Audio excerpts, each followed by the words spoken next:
দর্শক, স্বাগত জানাই মোহনা টেলিভিশনের রাজনীতি বিষয়ক টক শো ভিন্ন মাত্রায়। বিএনপির দীর্ঘদিনের জোট জামাতের সঙ্গে জোট ভঙ্গের পরে এখন নানা ইস্যুতে দ্রুত বাড়ছে। এর বিকল্প হিসেবে ইসলামী অন্যান্য দলগুলোকে কাছে টানছে কিনা সিলেটের সমাবেশে হেফাজতে ইসলামীর সঙ্গ দেওয়া এবং অন্যান্য বিষয় নিয়ে এ বিষয়টি আলোচনায় এসেছে। পাশাপাশি দেশের 23তম রাষ্ট্রপতি কে হচ্ছেন সে বিষয়টিও রাজনীতিতে গুরুত্ব সহকারে আলোচনা হচ্ছে। এসব বিষয় এবং সমসাময়িক রাজনৈতিক অন্যান্য বিষয় নিয়ে আলোচনা করব আজ অনুষ্ঠানের পুরোটা সময় জুড়ে। আপনাদের সঙ্গে আছি আমি রনি রেজা এবং আজ আলোচনা করবার জন্য স্টুডিওতে আছেন জ্যেষ্ঠ সাংবাদিক ও কলামিস্ট মাহবুব কামাল। স্বাগতম আপনাকে মাহবুব ভাই। আমাদের সঙ্গে আরও আছেন ঢাকা বিশ্ববিদ্যালয় ছাত্র শিবিরের সাবেক সভাপতি অ্যাডভোকেট শাহ মোহাম্মদ মাহফুজুল হক। স্বাগত মাহফুজ ভাই আপনাকে। আমি প্রথমে মাহবুব কামাল ভাইয়ের অনুমতি নিয়ে মাহফুজ ভাইকেই প্রশ্নটি করতে চাই, যেহেতু একটি সরাসরি রাজনৈতিক দলের রাজনীতি করছেন আপনি। মাহফুজ ভাই, এই যে ধরেন জামাতের জোট নিয়ে যদি আমি বলি, জোট নানা প্রয়োজনে জোট হয়, জোট ভাঙে, এক দলকে কাছে টানে আবার দূরে ঠেলে। সম্প্রতি আমরা কিছু সংবাদ মাধ্যমের মাধ্যমে জেনেছি যে একটি দল তো জামাতের জোট থেকে বের হয়ে গেছে, খেলাফতে মজলিস। আরেকটি দল এনসিপি, যেটা জামাত জোটের অন্যতম গুরুত্বপূর্ণ দল হিসেবে বিবেচনা করা হয়, তারাও বের হয়ে যেতে পারে, এরকম একটি গুঞ্জন বা কিছু খবরও প্রকাশ হয়েছে। আপনি যদি একটু আপনার মূল্যায়নটা করতেন। জি, ধন্যবাদ আপনাকে। আপনার মাধ্যমে মোহনা টেলিভিশনের সম্মানিত দর্শক শ্রোতা মণ্ডলী এবং বিজ্ঞ আলোচককে স্বাগত জানাচ্ছে আলোচনায়। আসলে যে বিষয়টা বলছেন, জোট যেহেতু, সেখানে অবশ্যই যে দলগুলো জোটবদ্ধ হয় তাদের সবারই নিজস্ব এজেন্ডা আছে, নিজস্ব লক্ষ্য উদ্দেশ্য আছে। কোনো সাময়িক উদ্দেশ্য হাসিলের জন্য বা কোনো কাজে তারা একত্রবদ্ধ হয়, আবার বিভিন্ন সময় সেটা জোট থেকে বের হয়ে যায়, জোট ভেঙে যায়, নতুন জোট গঠিত হয়। এটা রাজনীতির একটা সাধারণ প্রক্রিয়া বা সাধারণ বিষয় বলে আমি মনে করি। এবং একসময় আপনি জানেন যে বিএনপির সাথে জামাত ইসলামী একই জোটে ছিল এবং দীর্ঘদিন প্রায় 1998 থেকে প্রায় হচ্ছে যে পর্যন্ত 2018 সাল পর্যন্ত বা 18, 16, 17 সাল পর্যন্ত। তো এইখানে বিশাল একটা সময়, প্রায় 19 বছরের মতো একসময় একসাথে রাজনীতি করেছে। এখন আবার জামাত ইসলামী বিরোধী দল আর বিএনপি সরকারি দল, এবং দুই দলেরই আবার জোট আছে, আলাদা আলাদা জোট আছে, জোট কাজ করছে। তো সেক্ষেত্রে একটি দল আবার জামাত ইসলামের সাথে জোটে ছিল আমাদের এই বাংলাদেশ ইসলামী আন্দোলন বাংলাদেশ। ছিল, দীর্ঘ সময় ছিল একসাথে সমাবেশ। না, ওইভাবে ঘোষণা দিয়ে জোট হয়নি। আমরা যতবারই প্রশ্ন করেছি সবসময় বলা হয়েছে জোটের আলোচনা চলছে, সমঝোতা চলছে, শেষ পর্যন্ত হয়নি। যাই হোক, মানে নির্বাচন আগ পর্যন্ত অনেকদিন ছিল, পরে হচ্ছে যে আসন সমঝোতা না হওয়ার কারণে বা প্রত্যাশা প্রাপ্তির সাথে না মিলার কারণে সেখান থেকে তারা বের হয়ে গেছেন। তো এরপর আবার অনেকগুলো দল, যেমন এবি পার্টি নতুন করে এসেছেন, তারপর লেবার পার্টি আসছে, তারপর হচ্ছে যে এখন এই খেলাফত মজলিস, এখানে তো দুইটা, একটা আছেন আমাদের আব্দুল কাদের বাচ্চু ভাই সহ ওনাদের নেতৃত্বে যে খেলাফত মজলিস, সেটা বের হয়ে গেছে। তো এরপর আপনি এনসিপির বিষয়টা গুঞ্জন ছিল, কিন্তু এর পরবর্তীতে আপনি দেখেছেন যে নাহিদ ইসলাম এবং জামাত ইসলামের সাথে আমিরের সাথে বৈঠক করে ঘোষণা দিয়েছেন যে না, আমরা জোট ছাড়ছি না, আমরা জোটেই আছি, জোটের সাথে আছি। এবং এরপরে কয়েকটা প্রোগ্রাম তো আপনারা দেখলেন, একসাথে আমাদের এই তেল গ্যাস এবং বিদ্যুতের প্রতিবাদে আন্দোলন একসাথে হচ্ছে। এরপর বিরোধী দলের নেতার বাসভবনে যে চিত্র প্রদর্শনী, সেখানে তিনি ছিলেন। সবগুলোতে এখন আর এই আলোচনাটা আমার মনে হয় এই পর্যায়ে আর নাই, যেটা আরো কয়েকদিন আগে যেটা ছিল। তো সে দুয়াশাটা অনেকটা কেটে গেছে। তারপর আমি বলে যে আমি একটু স্পষ্ট আরেকটু জানতে চাই যে আপনাদের মেইন যে দূরত্বটা তৈরি হয়েছিল এনসিপির সঙ্গে জামাতের, যে মানে এই গুঞ্জনটা তৈরি হয়েছিল যে ঢাকা দক্ষিণ সিটি কর্পোরেশনে এনসিপি একজন শক্ত প্রতিদ্বন্দ্বীর নাম দিয়েছেন, ঘোষণা করেছেন আসিফ মাহমুদ সজীব ভুঁইয়া। একই সঙ্গে জামাতের পক্ষ থেকে সাদিক কায়েমের নাম আলোচনায় আসবার পরেই এই ইয়াটা তৈরি হয়। এই জায়গাটা কোনো নেগোসিয়েশন হয়েছে কিনা বা কোনো সমঝোতা হয়েছে কিনা? এই জায়গাটা নেগোসিয়েশন হয়েছে এরকম মর্মে আমরা জানি না, বা এরকম কিছু হয় নাই। কারণ হচ্ছে প্রথম থেকে এই জায়গাটাতে একটা আলোচনা জামাত ইসলামের পক্ষ থেকে বা এনসিপির পক্ষ থেকেও ছিল যে যেহেতু আমরা জাতীয় নির্বাচন একসাথে করেছি, তা সবার সক্ষমতা বা হচ্ছে যে ভোটার রেশিও বা সব লোকাল পর্যায়ে স্থানীয় পর্যায়ে অবস্থান তৈরির জন্য এই লোকাল নির্বাচনটা বা স্থানীয় সরকার নির্বাচনটা যেহেতু দলীয় প্রতীকে হচ্ছে না, তাহলে সেই নির্বাচনটা সবাই যার যার জায়গা থেকে আলাদাভাবে করলে তারাও তাদের অবস্থান বুঝতে পারবে, আমরা আমাদের অবস্থান বুঝতে পারবো, এবং সবাই লোকাল লেভেলে সংগঠনটা শক্তিশালী হবে। এবং জামাত ইসলাম প্রথম থেকে সেই মত নিয়ে, সেই থিওরি নিয়ে কাজ করছে। তো সেই হিসাবে আলাদাভাবে নির্বাচন করার সেই প্রক্রিয়াটাই আমি জানি যখন পর্যন্ত সেটাই অব্যাহত আছে। আর একটা বিষয় হচ্ছে, ধরেন এটা আমরা তো জোটে বিএনপির সাথে দীর্ঘদিন ছিলাম এবং জামাত ইসলাম মন্ত্রী ছিল, তারপর হচ্ছে যে সংসদে ছিল, কিন্তু দেখা গেল যে এরকম সিটি কর্পোরেশনে মেয়র দিয়ে দেয়া বা বেশি ঢাকা সিটির মতো বরং গুরুত্বপূর্ণ সিটির মধ্যে এরকম তো হয় নাই।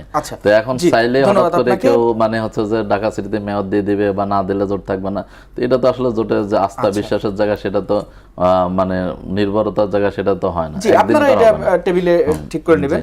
জি মাহবুব কামাল ভাই, এই যে জোট ভাঙা জোট গড়া এটা হয়, কিন্তু মানে 11 দলীয় যে জোটটা এখন আমাদের বিরোধী সংসদে বিরোধী দলের ভূমিকা পালন করছে, এই ভূমিকায় যদি এর মধ্যে ভাঙন দেখা যায় তাহলে কি প্রভাব পড়তে পারে? কারণ জনগণের মুখপাত্র হিসেবে কিন্তু বিরোধী দলই সরকারকে প্রশ্ন করে, এই জায়গাটায় আপনি কোনো ব্যত্যয় দেখতে পান কিনা? দেখেন, এই যে ঘটনা এত ঘটনা ঘটতেছে, মানে কয়টার খবর রাখবো, কয়টার ভিতরে ঢুকবো বলেন? মাথা তো একটা, তাই না? এত ইনফরমেশন এই মাথার মধ্যে রাখা যায়, এর মধ্যে কাম কাজ আছে, বাজার করতে হয়, করতে হয়। আচ্ছা, মানে এটা তো একটা ঘটার একটা দেশ হয়ে গেল। কয়টার খবর রাখবেন আপনি? তার চেয়ে বরং ব্রড বেজ আলোচনা করেন, ওই কোথায় কি টুকটাক হইলো না হইলো এগুলি হাওয়ায় মিলায় যায়। আচ্ছা, আজকে উত্তেজিত হচ্ছেন, এগুলি মিলায় যাবে, কালকে আবার নতুন উত্তেজনা শুরু হবে। এগুলি তারপর সামগ্রিক জনগণের স্বার্থে বিরোধী দলের ভূমিকা আর কি আলাপ করবো রে ভাই? 15 বছরের কিশোরকে হত্যা করে আপনার ওই শহীদ মিনারে ঝুলায় রাখছে, কি আলাপ করবো? আওয়ামী লীগের ভাই এই দোষে শ্বশ্রুমণ্ডিত এক লোক তার দাড়ি ধরে টানতেছে এবং তাকে কি অপদস্থ করতেছে, কি আলাপ করব? ইউনোকে পদত্যাগ করানোর জন্য মানে মব হচ্ছে, হ্যাঁ? ফেসবুক খুললেই মানে মানে মেজাজ ঠিক রাখা যায় না। আপনি আসতেছেন 11 দল বিয়ে দিয়ে, এগুলো কি আলাপ করবো আমরা? হ্যাঁ, আপনি ফেসবুক খুলেন না, মনে হচ্ছে যে এগুলি সব সহনীয় হয়ে গেছে না, যে এই যে মৃত্যু, হ্যাঁ, এই যে অপমৃত্যু এবং এগুলি সহনীয় হয়ে গেছে না? আমরা আছি 11 দল, বিএনপি, জামাত, এনসিপি, এগুলি নিয়ে আসি, এগুলি অ্যাড্রেস করেন। আচ্ছা, জি না, আপনার অ্যাড্রেসের জায়গাটাও আমরা শুনি।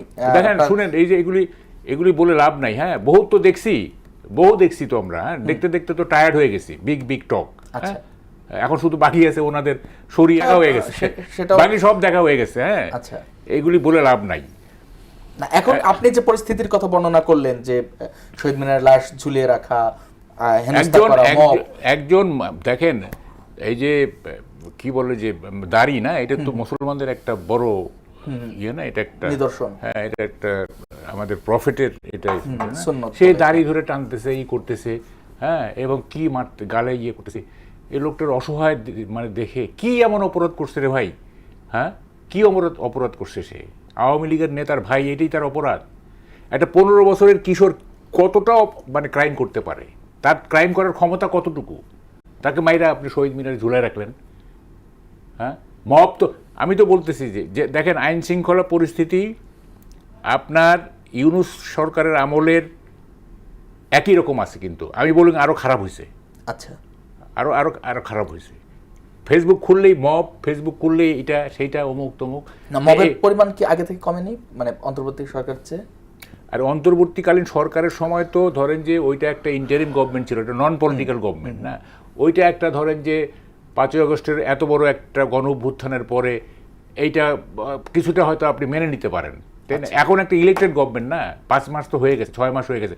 আমাদের স্বরাষ্ট্রমন্ত্রী বলে নাই যে নো মব, আর মব হবে না বলছেন কিনা? নো মব উনি দেখেন না, এগুলি উনি সব দেখেন না। সংবিধান নিয়ে কথা বলার এইবারে তার দায়িত্ব হচ্ছে আইন শৃঙ্খলা পরিস্থিতির উন্নয়ন, আর উনি সংবিধান নিয়ে কথা বলেন, ফ্লোর ক্রস করেন। এগুলি না আমি তো টক শো করা বাদ দিয়ে দিব, লাভ নাই এইসব কথা বলে। হ্যাঁ, একটা অরাজকতার রাজ্য চলতেছে সব জায়গায়, চাঁদাবাজি থেকে শুরু করে। আমি বারবার বলতেছিলাম যে বিএনপির হাইকমান্ড আপনারা গ্রাসরুটকে কন্ট্রোল করেন, তৃণমূলকে কন্ট্রোল করেন। তৃণমূলকে কন্ট্রোল না করলে দেশে শান্তি আসবে না। হ্যাঁ, তৃণমূলের উপরে তো নিয়ন্ত্রণ নাই, হাইকমান্ডের কোনো নিয়ন্ত্রণ নাই, যে যেভাবে পারতেছে এবারে ইয়ে করতেছে। আচ্ছা, এইটা তো রাজনীতিতে একটা চেইন তো আছে নিশ্চয়ই, যে হায়ার কমান্ডের পরে জেলা লেভেলের বা এমপি পর্যায়ের যে যোগাযোগটা থাকে, এমপির অধীনেই তো উপজেলা বা ইউনিয়ন পর্যায়ের নেতাকর্মী থাকে, এর নিচে আরো। আমি একটা কথা বলি, এই চেইন কি মেইনটেইন করা সম্ভব? আমি বলতেছি শুনেন, ডক্টর ইউনূস দেশটাকে যে জায়গায় নিয়ে গেছে, আপনি এখান থেকে একটা নতুন মানে নিয়ম প্রতিষ্ঠা করা খুব টাফ। আচ্ছা, খুবই টাফ। এটা মুখে বললে হবে না। যে মবতন্ত্রকে উনি ইনস্টিটিউশনালাইজ করে গেছেন, হ্যাঁ, এবং রাষ্ট্রীয় কর্তৃপক্ষ এগুলোকে এনকারেজ করছে। হ্যাঁ, মানে আপনি বলছিলেন যে 5 আগস্টের পরে এত বড় একটা অভ্যুত্থানের পরে এটা কিছুটা মেনে নেওয়া কিছুটা, হ্যাঁ, আমি 10-15 দিন একটা হইতে পারে, 17 বছরের ক্ষোভ, এটা একটা আউটবার্স হইতেই পারে। তারপরে যে হোল 18 মাস ধরে যেগুলি হইলো, শিবারে বলো তোমাদের গ্রামে আছে, তোমাদের তেজ কোথায় গেল, প্রেস সেক্রেটারি বলতেছে এটা মব না, এটা প্রেশার গ্রুপ, রাষ্ট্রীয় কর্তৃপক্ষ এনকারেজ করে আজকে মবতন্ত্র আপনার সোসাইটিতে একটা এমন মানে গেড়ে বসছে আর কি। এইটা আপনি মূলোৎপাটন করা খুব টাফ ব্যাপার। আপনি কি মনে করেন না যে এই প্রাইম মিনিস্টার এবং স্বরাষ্ট্রমন্ত্রী চায় যে মব দূর হোক? ওরা নিশ্চয়ই চায়। আচ্ছা, কিন্তু পারবেন না তো, সোসাইটি ওই জায়গায় চলে গেছে, সোসাইটি ওই জায়গায় চলে গেছে, পারবেন না, খামাখা বলে লাভ নাই। হ্যাঁ, তো আর দেখেন কি বলবো না, মানে আমরা আমাদের পলিটিশিয়ানরা না কি যে ভাবে আর কি যে মানে ক্ষমতা ছাড়া তাদের চোখের সামনে আর কিচ্ছু নাই। আমরা যে সমাজে বাস করতেছি এটা তো কোনো সিভিলাইজ সমাজ না, এটা কি সভ্য সমাজ? আপনি বলেন, এটা কি সভ্য সমাজ? আপনি যদি ইউরোপ আমেরিকার সঙ্গে তুলনা করেন তাহলে তো এটা মানে কি গ্রেডিংয়ে তো আপনার একেবারে নিচে। এটা এই জায়গায় নাগরিকেরও তো সেভাবে গ্রো আপ করতে হবে, এবং নাগরিকদেরকে তো আপনি কন্টামিনেট করে ফেলছেন, দূষিত করে ফেলছেন নাগরিকদের একটা বড় অংশকে। এটা কি একদিনে বা এই 18 মাসেই হয়েছে? দীর্ঘদিন ধরে হয়েছে। আমি বলি এটা যে আগের, আমি তো আমি বলছি না, I am not defending Hasina সরকার। হাসিনা সরকারের আমলও হয়েছে, যথেষ্ট হয়েছে, তাই না? কিন্তু 5ই আগস্টের পরেই ডক্টর ইউনূসের এই ফাজলামির কারণে এটা গিয়ার নিছে, বুঝছেন? আচ্ছা, এটা গিয়ার নিছে। আপনি শেখ হাসিনার আমলে যা হয়েছে, ধরেন যে গুম টুম এগুলি, এই যে এক্সট্রা জুডিশিয়াল কিলিং, এগুলি তো বন্ধ করা যায়। আপনি এক্সট্রা জুডিশিয়াল কিলিং ইচ্ছা করলে বন্ধ করতে পারে, কোনো সরকার ইচ্ছা করলে বন্ধ করতে পারে, তাই না? গুম ইচ্ছা করলে বন্ধ করে, যেমন এখন গুম হচ্ছে না, তাই না?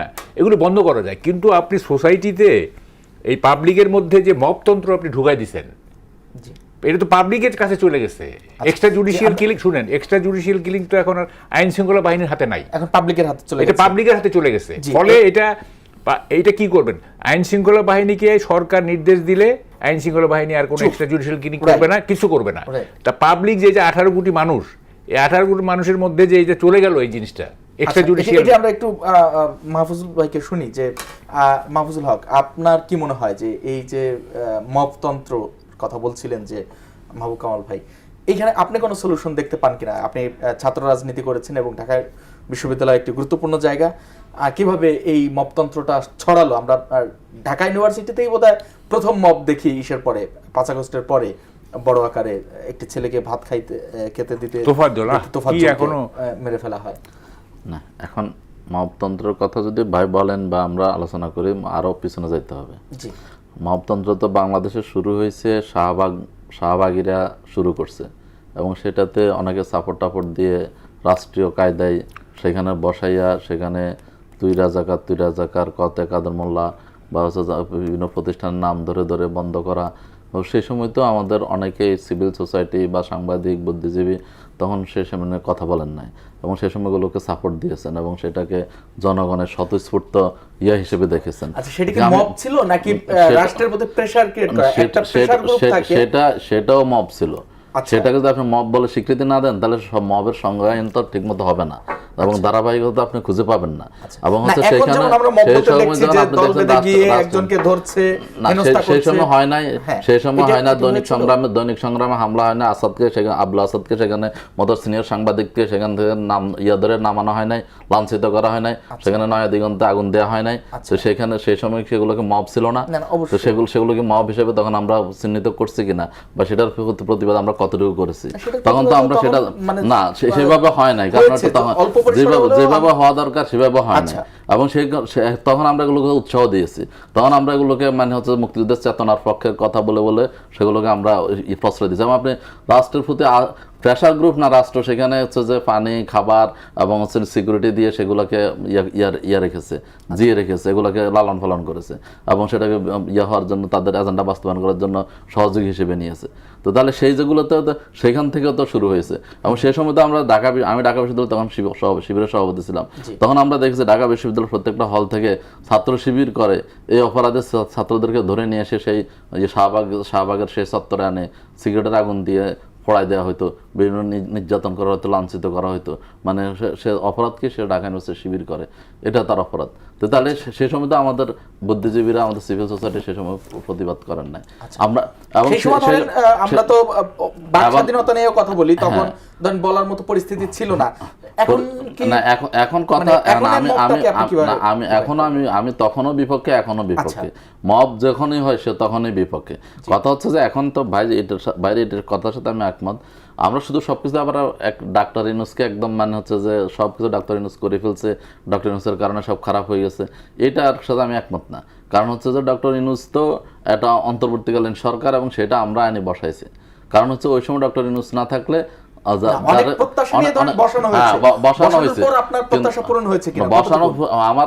100% প্রত্যাশা পূরণ হয় নাই, কিন্তু 60-70% তো হয়েছে।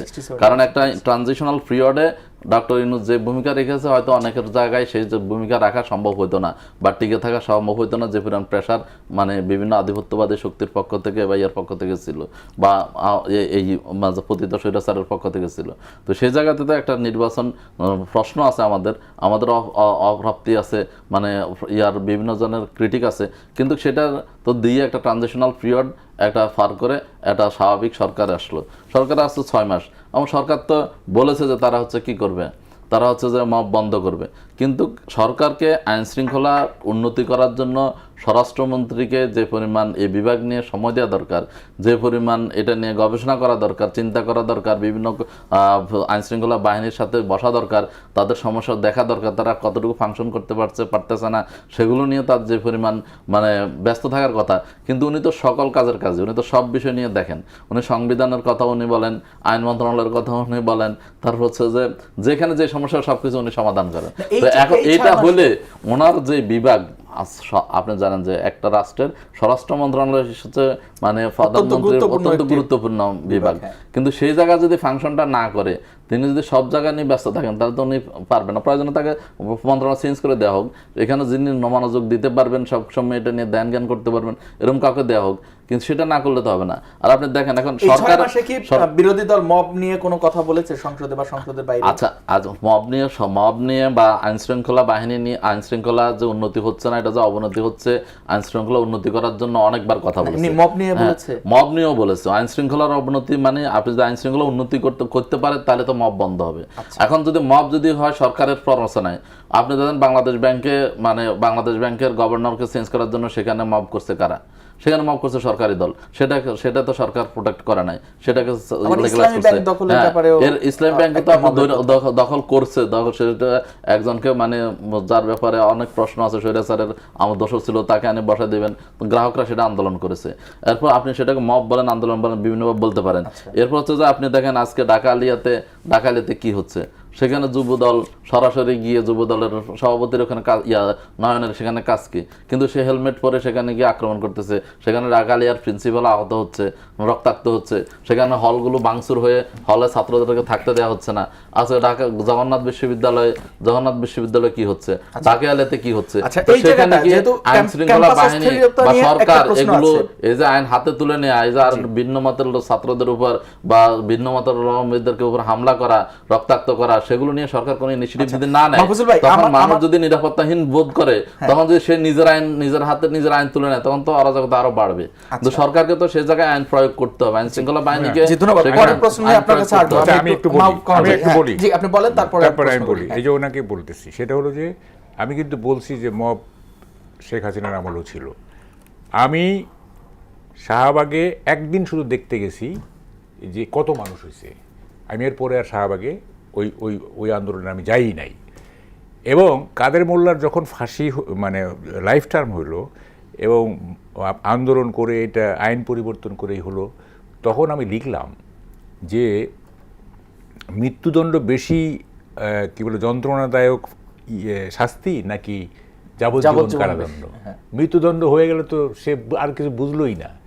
এইটা আপনার আন্দোলন করে আইন পরিবর্তন করে এইটাকে যাবজ্জীবনকে মৃত্যুদণ্ড দেবে, এটা কোন নিয়ম?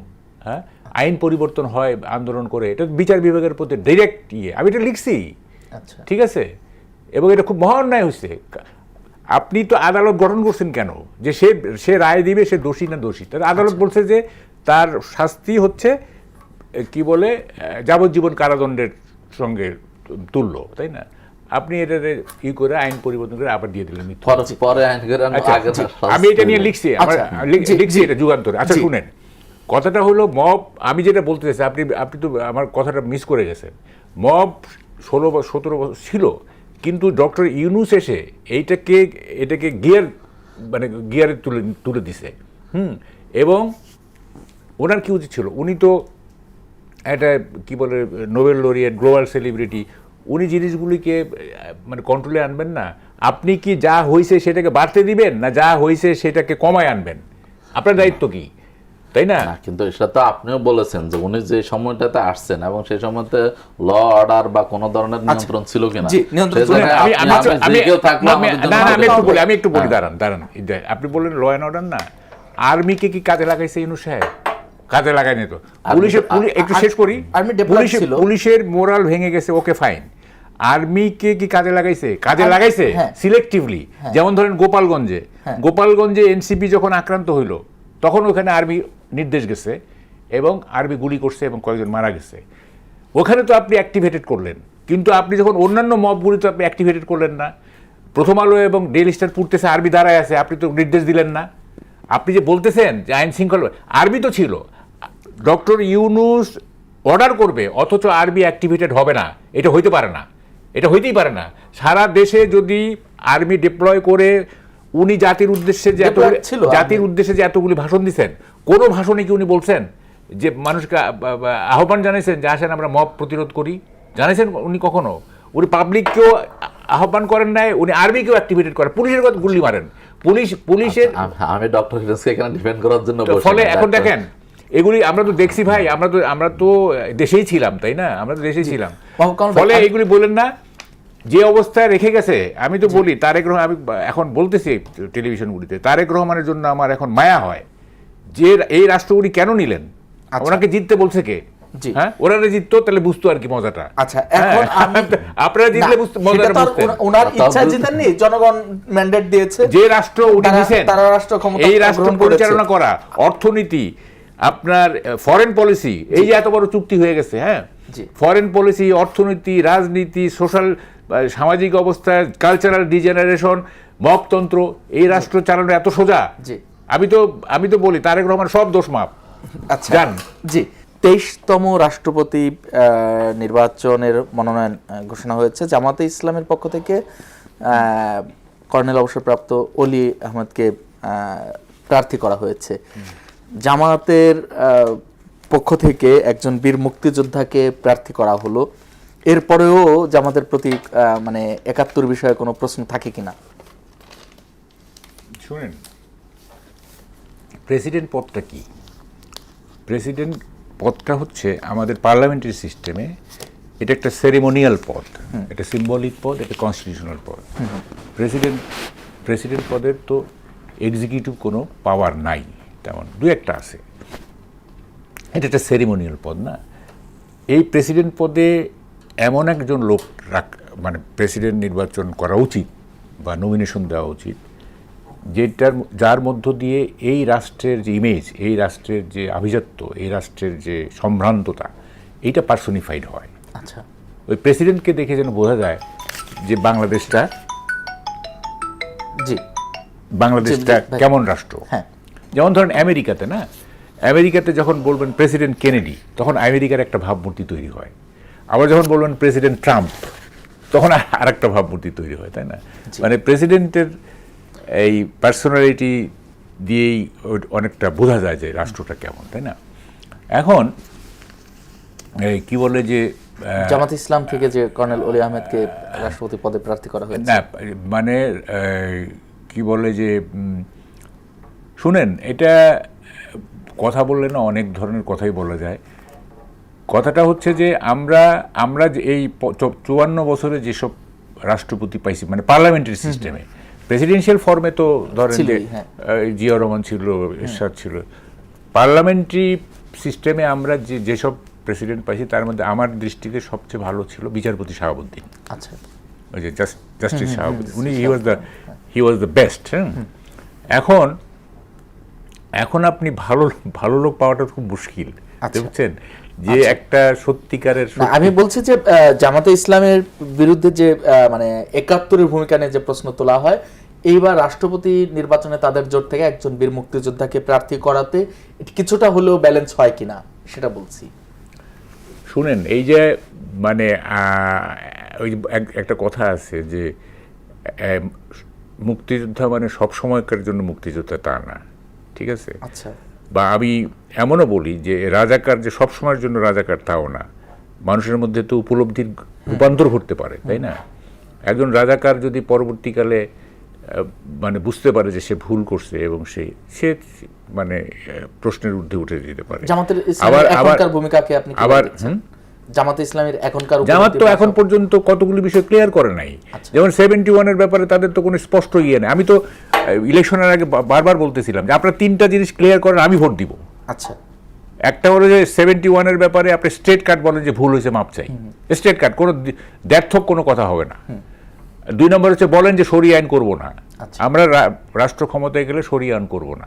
3 নম্বর বলেন যে নারীদেরকে দেশের উন্নয়ন প্রক্রিয়া অংশগ্রহণ করতে কোনো বাধা থাকবে না, নারীরা will be free to choose what, মানে তারা কি করবে না করবে। এই 3টা জিনিস আপনি বলেন জাতির কাছে, একটু একটু করে মানে স্পষ্ট করেছিল, স্পষ্ট না এগুলি শুনেন, এগুলি না, এই যে আমি শব্দটা ব্যবহার করতে চাই না, অনেকে ব্যবহার করে, জামাতের প্রশ্ন আসলে বলে মুনাফিক। আমি কিন্তু এইসব শব্দ ব্যবহার করি না, আমি করি না, আমি একটু সাবধান থাকতে চাই। অনেকে বলে যে মুনাফিকি। আপনি তো একবার এক কথা বলতেছেন। দেখেন, আমি বলি এই যে এই শরিয়া আইন না, জামাত প্রতিষ্ঠিত হয়েছে 1941 সালে, ঠিক আছে? তখন তাদের ইয়ে ছিল শরিয়া আইন। তারপর এরকম করতে হতে পাকিস্তানের এই যে আপনার আইয়ুব খানের সাথে নানা ঝামেলা হয়েছে। 2011 সালে তারা বললো যে না, শরিয়া আইন না, তারা গণতান্ত্রিক প্রক্রিয়া আবার চলবে। আবার দেখেন ইলেকশনের আগে এক এক জায়গায় এক এক রকম, তাই না? মানুষের কেন বিশ্বাস করবে? অ্যাডভোকেট শাহ মোহাম্মদ মাহফুজুল হক, আপনাদের দলীয় অবস্থান নিয়ে ভাই বলছিলেন, আপনি যদি একটু অ্যাড্রেস করেন, এরপরে আমি পরে প্রশ্ন করব। আচ্ছা, প্রথম বলবো যে রাষ্ট্রপতি নির্বাচন নিয়ে তো প্রশ্ন করছেন, ওই বিষয়টা আমি বলি যে আসলে আমাদের দেশে অনেকে আছেন যে ওই যে এলাকা ছোটকালে আমরা গল্প পড়ছি না যে মানে যদি আপনার হচ্ছে যে দরিদ্র লোকের বা হচ্ছে যে একটা আমি যাকে দেখতে পারি না তার ছেলে যদি মানে একটা ছেলে পড়ালেখা করে আর কি, বলো পড়ালেখা করলে পাশ করতে পারে না, পাশ করলে বলো যে কি হবে না, চাকরি হবে না, চাকরি হওয়ার পরে বলো যে কি বেতন পাবে না, বেতন হওয়ার পরে বলো যে বেতনে লাভ হবে না, এটা থাকবে না। তো মানে সবসময় এটা সমালোচনা বা হচ্ছে সবসময় একটা তাকে হচ্ছে কোনো কৃতিত্ব না দেওয়ার, স্বীকৃতি না দেওয়ার একটা মানসিকতা অনেকের মধ্যে আছে। তা আমি মনে করি মাহবুব কামালের মধ্যে সেটা নাই, কিন্তু তারপর মাহবুব কামাল ভাই দেখি সেই পথে হাঁটতেছে। তা মানে হচ্ছে যে আপনি প্রশ্ন করলেন না যে জামাতকে এটার জন্য ধন্যবাদ দেওয়া যায় কিনা বা এটা ইয়ে দেওয়া যায় কিনা, ভাই দিলেন না আর কি, বা আমি তো ভাই দিতে পারতেন যে জামাত ইসলামী মানে একজন মুক্তিযোদ্ধা নয়, শুধুমাত্র জীবন্ত কিংবদন্তি, যিনি বীর বিক্রম, যিনি স্বাধীনতার ঘোষক যিনি জিয়াউর রহমান, তার সাথে যিনি সবচেয়ে ভূমিকা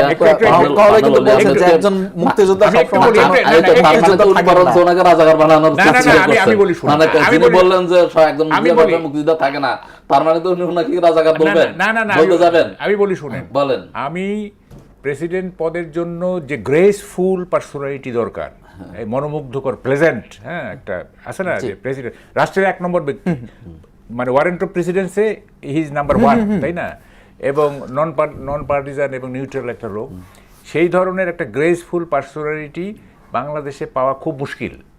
আই রিপিট, আচ্ছা, খুব মুশকিল এটা পাওয়া। বাংলাদেশ একটা বাংলাদেশের মতো একটা দেশে ঠিক আছে, হ্যাঁ। এখন এটা কম্পারেটিভ অ্যানালিসিস, এখন তো আমরা কম্প্যারিজনে যাইতে হবে, জি। যার কম্প্যারিজনে আমাদের যাইতে হবে, কারণ ওইরকম ওটা পাবেন না আপনি। আচ্ছা, আছে ধরুন ডক্টর ইউনূস খান সেটা তো আবার আমাদের পছন্দ হবে না, বা অনেকের পছন্দ হবে না, ডক্টর সেটা আবার ইউনূস, ডক্টর বিপরীত আছে। ইউনূস, ডক্টর ইউনূস যাই হোক, অন্তে আপনি ওইরকম সবচেয়ে খারাপ candidate সে। তো তাহলে আমি বাংলাদেশের প্রেক্ষাপটে worst ওরকম লোক আপনি একজন নাম বলেন যে অমুকের আনলে মোটামুটি হবে, তো এরকম একজন দুজন নাম বলেন না। তো এরপর আমি তাহলে প্রথম বিষয় হচ্ছে যে তাহলে অনেক যারা মুক্তিযোদ্ধা জীবন্ত বা জীবিত আছেন তাদের মধ্যে লিজেন্ড যদি ধরেন, তার মধ্যে কর্নেল বীর বিক্রম একজন, অলি আহমেদ বীর বিক্রম একজন। আজকে যদি উনি যদি বিএনপির সাথে থাকতেন আর বিএনপি যদি প্রার্থী হতো, তাহলে হয়তো আজকে ভাই যে কথা বললেন যে একজন মুক্তিযোদ্ধা সবসময় মুক্তিযোদ্ধা থাকে না, আবার একজন থাকে না, যেমন রাজাকার সবসময় রাজাকার থাকে না, রাজাকার থাকে না, এরকম আছে, উদাহরণ আছে তো। যেমন হচ্ছে যে শেখ মুজিবের শেখ হাসিনার ব্যয় যখন তার ব্যাপারে ইঞ্জিনিয়ার মশাই বলা হয়েছে মুক্তিযুদ্ধ রাজাকার, তখন বলছে আমার ব্যয় রাজাকার, কিন্তু আমরা ব্যয় মুক্তি যুদ্ধপরাধী না। তো এরকম আওয়ামী লীগ করলে ওনারা হচ্ছে যে হয়ে যায়, জামাত করলে মুক্তিযুদ্ধ খারাপ হয়ে যায়। না এখন বারবার আমার সময়টা আমাকে কথা বলতে দেন। আচ্ছা, সময়টা আপনাকে আমি ই করে পুষিয়ে দেব। ক্রিমিনাল রেকর্ড না থাকে, ক্রিমিনাল রেকর্ড যদি না, ক্রিমিনাল রেকর্ড থেকে ভিন্ন জিনিস, শুধুমাত্র মানে রাজনৈতিক ওপিনিয়ন যদি কারো সে চেঞ্জ করে, তার মতাদর্শ যদি চেঞ্জ করে, এটা দোষের কিছু না। আচ্ছা, জি, ঠিক আছে। এখন কে পজিটিভলি রূপান্তর করতেছে, কে নেগেটিভলি করতেছে, সেটা আমাদের বলেন না। বলছে সেটা তো আপনি সরাসরি ওই কথা না বলে ওই উদাহরণ না দিয়ে এটা বলতে পারতেন যে ডক্টর অলি আহমেদের ব্যাপারে আপনার কোনো প্রশ্ন আছে কিনা, কিন্তু আপনি যে উদাহরণ দিলেন তার মানে তো ডক্টর অলি আহমেদ এখন আর মুক্তিযোদ্ধা নাই, তাহলে আমরা যেহেতু আমাদের সাথে রাজনীতি করেন, তাহলে উনি রাজাকার হয়ে গেছেন, মানে কথাটা তো ওইরকমই আসলো। সেটা আমি প্রতিবাদ করেছি। উনি বলুক যে 71-এ দাঁড়ান, উনি বলুক যে 71-এ জামাত যা করছে এটা ভুল করছে, এর জন্য আমি জামাতের পক্ষ থেকে ক্ষমা চাই, বলুক না। এটা জামাতের পক্ষ থেকে, এটা জামাতের পক্ষ থেকে উনি ক্ষমা চাইবে কেন? জামাতের পক্ষ থেকে জামাত নিজে তো ক্ষমা চাইছে, জামাত নিজে, জামাতের আমির তো ক্ষমা চাইছে, 71 জন্য ক্ষমা চাইছে, 71 জন্য ক্ষমা চাইছে বলছে, অবশ্যই। কি বলেছে বলেন তো? এই পর্যন্ত তিনবার ক্ষমা চাইছে। আপনি বললেন যে ওই তো, আমি তো বললাম যে আপনি নেবেন না, আরো ভাবে করে বলতে, আপনি স্পষ্ট না, আপনি বুঝেন না, আপনি বুঝবেন না, আপনি যদি না বুঝেন আপনি কিভাবে বুঝাবেন? না বুঝান না, আমি আপনাকে স্পষ্ট করে বুঝাই দেই, আমি আপনাকে বুঝিয়ে দেই। বলেন, একটা হচ্ছে আপনি জব করেন, আপনার এক কলিগ দীর্ঘদিন পর বিদায় নিচ্ছে, আপনি বললেন ভাই সারা জীবনে যদি কোনো অন্যায় করে থাকি, যদি কষ্ট পেয়ে থাকেন মাফ করে দেন, কোনো স্পেসিফিক ঘটনা ঘটতেও পারে নাও পারে, এখানে নাও সম্ভাবনা আছে। আর আপনি একদিন বেয়াদবি করেছেন তার সঙ্গে, বা আপনার সঙ্গে বেয়াদবি করেছে, স্পষ্ট ওই দিনের জন্য আলাদা ক্ষমা চাইতে হবে আপনার কাছে, যে ভাই ওই দিন অ্যাঙ্করের ভূমিকা থাকেন ভাই, আমি আপনার বলি, আপনি অ্যাঙ্করের ভূমিকা থাকেন। আমি আপনার দুইটা তিনটা বেশি বলি, অবশ্যই বলেছে, অবশ্যই বলেছে, স্পষ্ট কথা বলেছে। কোথায়? এক গোলাম আজম কারাগার থেকে মুক্তি পেয়ে বায়তুল মোকাররমে দাঁড়িয়ে 71-এর ব্যাপারে যে ভূমিকা নিয়েছেন এবং যে সেখানে যারা কষ্ট পেয়েছেন, পেয়েছেন, তারা সেটার জন্য ক্ষমা চেয়েছেন, নিঃশর্ত ক্ষমা চেয়েছেন। এরপরে ডক্টর শফিকুর রহমান লন্ডনে গিয়ে তিনি বক্তব্য দিয়েছেন, সেখানে 47 থেকে এই পর্যন্ত আমাদের দ্বারা যদি কেউ ক্ষতিগ্রস্ত হয়েছে।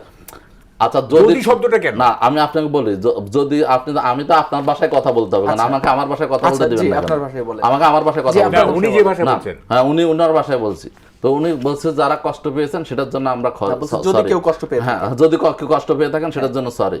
তো এতে কিন্তু নিজের অবস্থান কি, না আপনি শুনেন, এরপরে এটিএম আজহারুল ইসলাম যেদিন মুক্তি পেয়েছেন শাহবাগ চত্বরে দাঁড়িয়ে একদম সুস্পষ্টভাবে সমাবেশ, সেখানে আমি উপস্থিত ছিলাম, সেখানে দাঁড়িয়ে বলেছেন যে আমাদের 71-এর ঘটনার জন্য যারা কষ্ট পেয়েছেন, যারা ক্ষতিগ্রস্ত হয়েছেন, আমরা আপনাদের কাছে ক্ষমা প্রার্থী।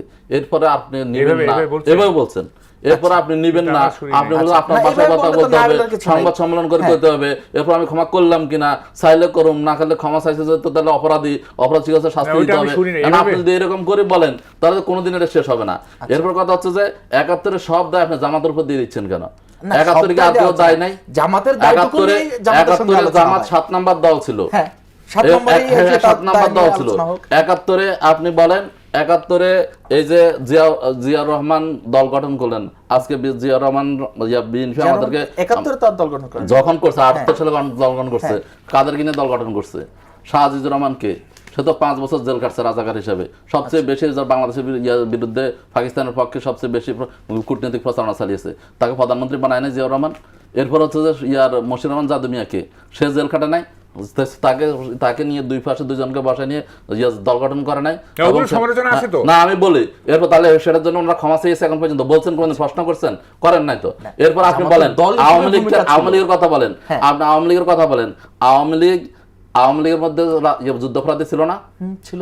আপনি ইয়াতে এমপি এবং এমএলএ এবং এমএলএ যারা ছিলেন 469 জন, তার মধ্যে যখন গণ অধিকার পরিষদ গঠন হয়, তখন গণপরিষদ গঠন হয় সংবিধান রচনা করার জন্য, সেখানে 403 জন আসছে, বাকি 66 জন বাদ গেছে। তার মধ্যে 46 জন হচ্ছে আওয়ামী লীগের এমপি, যারা হচ্ছে রাজাকার ছিল, যারা হচ্ছে যে এই বিভিন্ন অপরাধের সাথে জড়িত ছিল, যাদেরকে বহিষ্কার করা হয়েছে। এই সময় জামাতের এমপি ছিল কয়জন? জামাতে সারা বাংলাদেশে ছিল 1 জন। 46 জন এমপি যদি এই রাজাকারের সাথে জড়িত থাকে, অপরাধের সাথে জড়িত থাকে, সেই অপরাধের জন্য আওয়ামী লীগ দায় নেবে না? মাহফুজুল ভাই, আমি আপনাকে বলি, দলীয় অবস্থান না, আপনি তো দলের, আপনি 46 জন এমপি যদি একটা দলের হয়, সেখানে জামাতের ওই সময় 1 জন এমপি ছিল না। আচ্ছা, 1 জন মাত্র এমপি ছিল বাংলাদেশে। তো তাদের আমি কথাটা শেষ করি, আমার কথাটা শেষ করলে ওনার সময় শেষ আপনার সময় দিয়ে দেন। আমি 1 মিনিট বলবো। 1 মিনিট। উনি শাহ আজিজের কথা বললেন না, জিয়াউর রহমানের শাসনের সবচেয়ে বড় যে সমালোচনা, জিয়াউর রহমান তো অনেক ভালো কাজ করছে, তাই না? দুইটা বড় সমালোচনা করা আমার কথাটা শেষ করতে দেন না। একটা হচ্ছে স্বাধীনতা বিরোধীদের উনি পুনর্বাসন করছেন, আর একটা হচ্ছে বঙ্গবন্ধুর কিলারদেরকে উনি ইন্ডিমিনিটি দিয়ে ওনাদেরকে পুনর্বাসন করছেন। এই দুইটা সমালোচনা কিন্তু আছে। ধন্যবাদ জানাই আপনাদেরও এতক্ষণ সঙ্গে থাকবার জন্য। আজকের মতো বিদায় নিচ্ছি, আগামীকাল দেখা হবে আবার একই সময় নতুন কোনো অতিথি নিয়ে আলোচনা হবে নতুন কোনো বিষয়ে। ধন্যবাদ।